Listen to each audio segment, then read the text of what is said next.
Now we are finding the shear strength of the toothpick. First of all, we will apply a 0.5 kg on the toothpick, see whether it will fracture or not.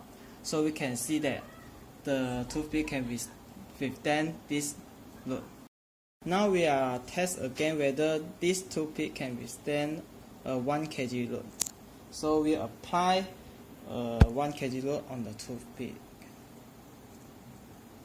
So I put my hand away slowly. It fracture, eventually fracture. This is from group M9. Our experiment is based on the topic of transverse shear. As you can see, the structure is a built-up member.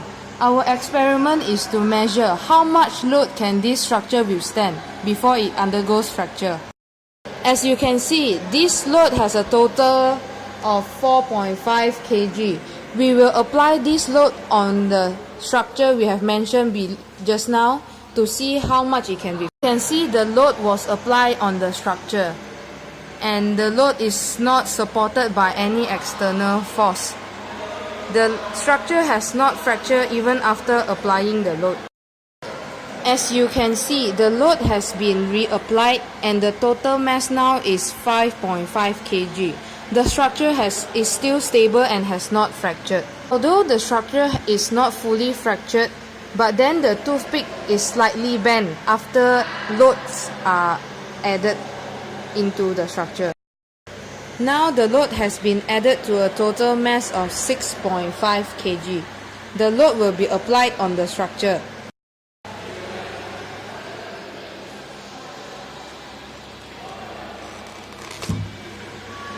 As you can see, the structure is now fractured for the load of 6.5 kg.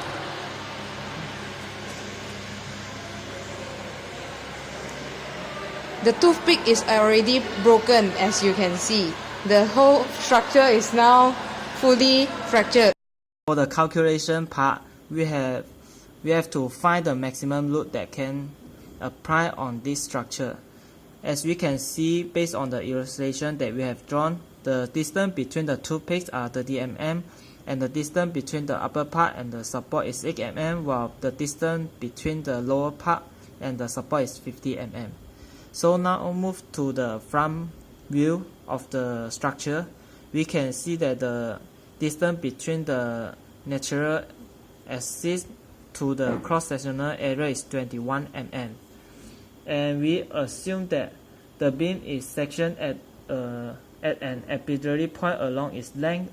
The internal shear required for equilibrium is always V. And now we are calculating the moment of inertia and also the Q. Based on the experiment that we have conducted just now for the toothpick, the shear strength is estimated is 9.81 Newton. And using the formula Q equal to VQ over I, the maximum load is 6.9 kg, which is more or less to the load that we apply during the experiment.